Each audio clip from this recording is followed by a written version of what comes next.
జ్యోతిషాస్త్రరీత్యా ద్వాదశ రాశిలో 5వ రాశి అయినటువంటి సింహరాశి మిత్రులారా, మీరు మకా నక్షత్రం 1, 2, 3, 4 పాదములు, పుబ్బా నక్షత్రం 1, 2, 3, 4 పాదములు, ఉత్తరా నక్షత్రం మొదటి పాదానికి జన్మించిన మీరు సింహరాశి వారిగా పరిగణించబడుతున్నారు. ఈ నెల మీకు శుభ ఫలితాలు ఎలా ఉన్నాయి?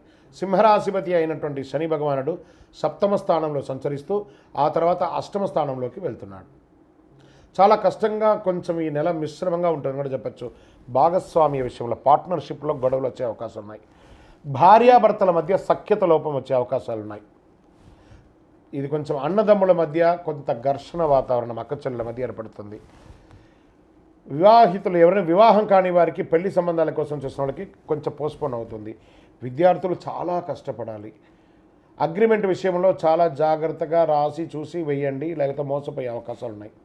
2వ స్థానంలో కేతు సంచారం వల్ల కొంత ఆర్థికపరమైన విషయంలో అస్థిరత్వమైనటువంటి నిర్ణయాల వల్ల ఇబ్బంది పడాల్సి వస్తుంది.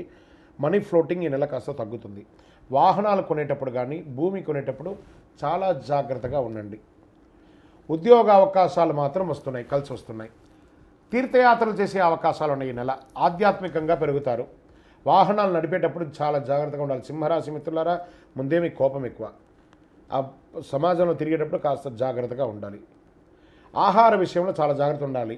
బయట ఆహారాలు తీసుకొని దానివల్ల అజీర్తి అయ్యి ఇబ్బంది పడకండి. స్త్రీలకు మిశ్రమ ఫలితం అని కూడా చెప్పచ్చు. మీ యొక్క పూర్వీకుల ఆస్తి మీకు వచ్చే అవకాశాలు కనబడుతున్నాయి. వ్యవసాయదారులకు బాగుంది. ఐటీ రంగం వారికి మిశ్రమం. ఓవరాల్ రియల్ ఎస్టేట్ వారికి కూడా మిశ్రమంగానే ఉంది. మీ పర్సనల్ జాతకం కోసం మీ పేరు, date of birth, time of birth, place of birth కింద వాట్సాప్కి చేయొచ్చు. ఎందుకు చేస్తున్నారు అనేది కూడా రాయాలి తప్పకుండా. మీ లక్కీ డే మంగళవారం అని కూడా చెప్పచ్చు. మీ యొక్క లక్కీ నెంబర్ 7 అని చెప్పచ్చు. అదృష్టం కలిగించే రంగు పచ్చ మరియు పింక్ కలర్ కలిసి వస్తుంది.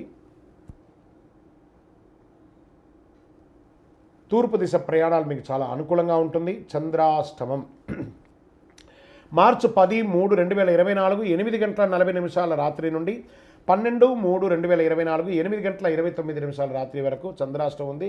ఈ 2.5 రోజులు జాగ్రత్త. వాహనం నడిపేటప్పుడు, సంతకాలు పెట్టేటప్పుడు, ఎదుటివారితో మాట్లాడేటప్పుడు జాగ్రత్తగా ఉండండి. అయ్యప్ప స్వామి దేవాలయం ఏదైనా పక్కన ఏదైనా ఉంటే అక్కడికి వెళ్ళి ప్రదక్షిణం చేయండి. ఒక 18 ప్రదక్షిణం చేయండి. స్వామివారికి కాస్త దేవాలయంలో నెయ్యి దీపం వెలిగించండి. ఇంకనూ సకల దోషాలు తొలగి ఆనందంగా ఉండడానికి నవమూలిక సిద్ధ ధూపంతో ధూపం వేయండి. ఒక పేదవాళ్ళకి ఒక చెప్పులు కొని దానంగా ఇవ్వండి. మీ దోషాలన్నీ తొలగుతాయి. విజయోస్తు.